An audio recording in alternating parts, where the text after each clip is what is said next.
There's a storm coming. You sound like you're looking forward to it. I'm adaptable. What are you? Gotham's reckoning. What we're constructing here is a very, very elemental conflict between good and evil. Why didn't you just kill me? Your punishment must be more severe. Did they kill him? I'm not sure. It's the true completion. I won't bury you. Buried enough members of the Wayne family. And takes everything to a whole new level. We were in this together, and then you were gone. It's a multi-layered story with massive amounts of action. The Batman has to come back. Chris was able to amp up the stakes for this last movie and really take it to places that I don't think anyone's expecting. What if it doesn't exist anymore? She must.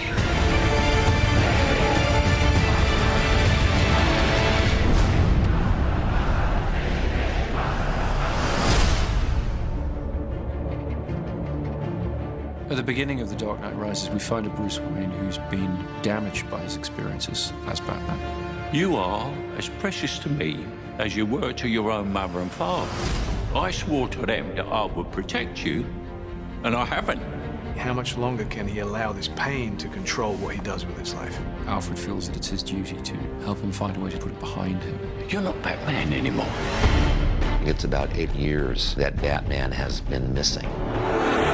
And we've gotten to see what Gotham has become. Everything seems fine on the surface, but it's all built on this lie.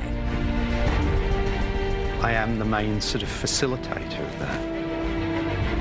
It's a secret, I think, that's eaten away at him. So The Dark Knight Rises is about how that affects Gotham and how things begin to get worse once again. And now is Bruce having to deal with a new threat to the city and to himself? The choice has to be made. Is Batman going to return? It's the true test of a hero. Confronted with their darkest fears, being taken all the way to the edge. How do they come back? Do you think he's coming back? I don't know. In The Dark Knight Rises, we have an incredible ensemble that we've put together. I remember seeing Christian in the makeup chair. There was a 3-year-old in me that was like, that's Batman. It never stops giving me goosebumps. I'm standing in the suit where you walk down the steps and everyone just stops. I really wanted to see Batman meet his match. There's a new kid in town.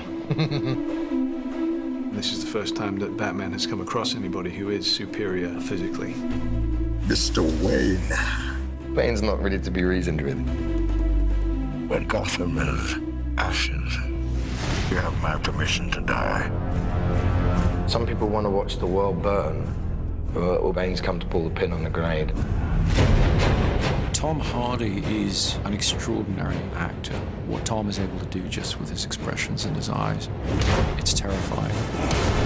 Through the course of The Dark Knight Rises, we'll uncover more about what drives Bane, where he comes from, what he wants. Let the games begin.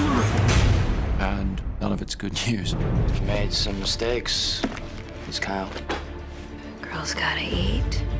Selena Kyle has her own code of ethics, which sometimes involves doing things that other people might consider questionable. We have to have a way of grounding the character, realizing that Catwoman could just be this calm woman, this grifter, this classic movie femme fatale, really. Some brazen costume for a cat burglar. Yeah? Who are you pretending to be? I think Anne understood right from the first that she was going to have to do almost everything in the film herself. She has to be that character. She took it on in the most extraordinary way. The most important thing is to fit into Chris's Gotham City. My Catwoman has to be Chris Nolan's Catwoman. Don't be shy. When you cleaned up the streets, you cleaned them good. Pretty soon we'll be chasing down overdue library books. My character, John Blake, is a proud police officer. And in the midst of, I think, a lot of cynicism, he remains really idealistic and someone who really believes in what he does. We have a new character played by Marion Cotillard, Miranda Tate, a member of the Wayne Enterprises board, and she's trying to pull him out of his shell and get him back into the world. Don't worry, Master Wayne. Takes a little time to get back in the swing of things.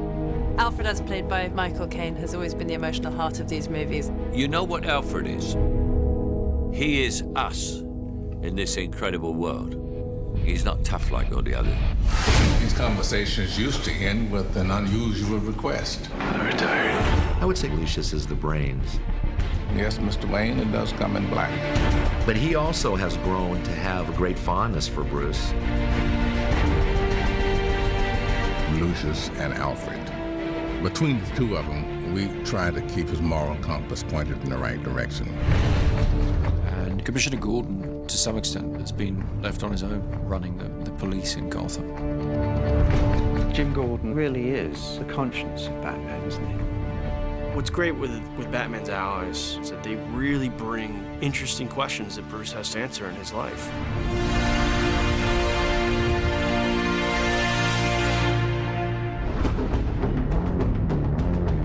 Chris has always had such a strong sense of spectacle, with this good human story to it as well.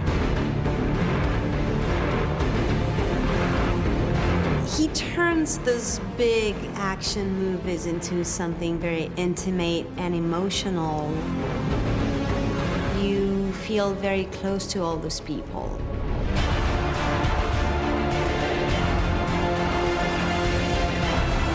In every movie that Chris has made on the Dark Knight trilogy, he's been able to keep to great filmmaking in terms of the great characters and the great character arcs. He creates whole worlds that you really can get lost in.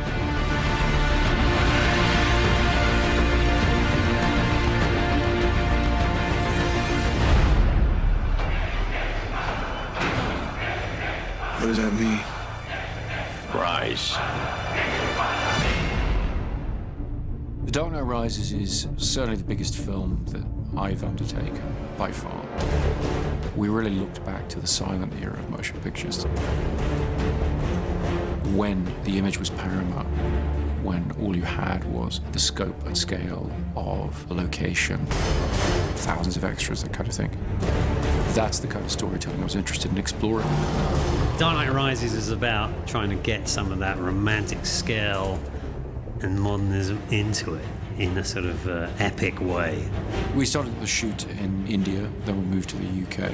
After that, we went to Pittsburgh, Los Angeles, Manhattan. It's been relentless action from start to finish. We've expanded into the largest of genres, the war movie, the disaster film. They add scale, raising the stakes from a place where they were already extremely heightened. We do get a great kick out of doing this action work. To be in Inverness, Scotland, flying with a fuselage in an aircraft and 4 stuntmen hanging off an airplane. With Chris Nolan, as much as we can physically do inside of that lens is where he would like to go. We had them on the outside of the aircraft, shooting through the windows, and it was a big thing to come together. He has this wow factor.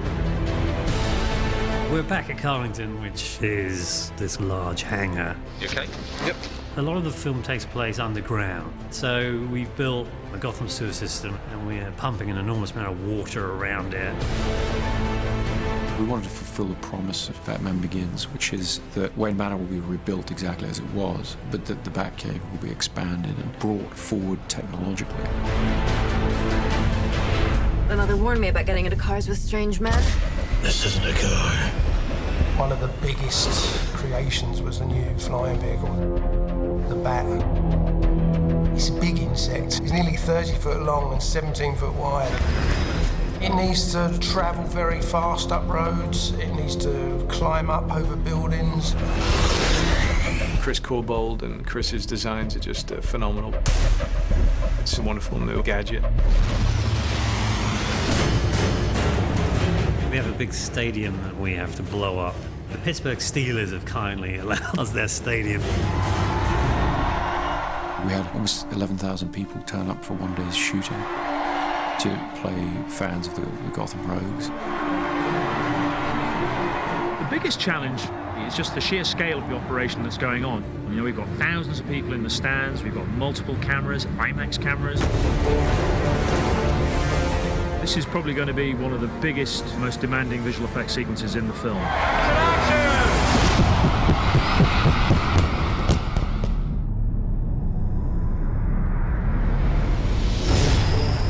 To up the scale of the city, and there's only one place that you can do that, and that's New York. In the Wall Street sequence, there's a big battle between the police and all the mercenaries. They've got something like 1,200 extras.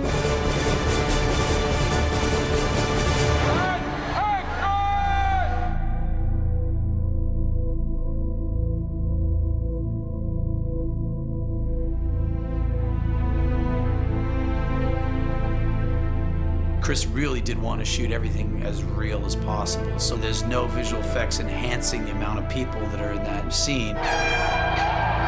This was 8 months of preparation has gone into what you see here, working with the city, with the departments in order to control this set.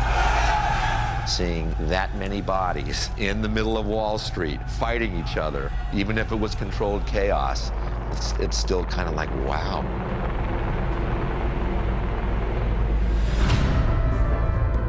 People of Gotham, we have not abandoned you. What does that mean? It means we're on our own. This is certainly the biggest movie that I've ever worked on.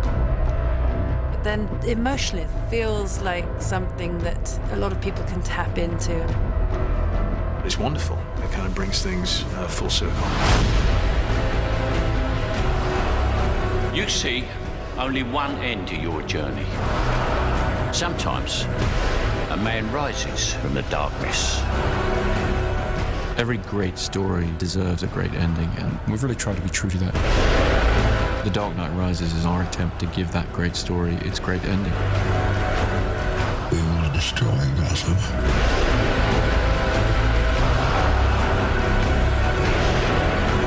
What now? You don't owe these people anymore. You've given them everything.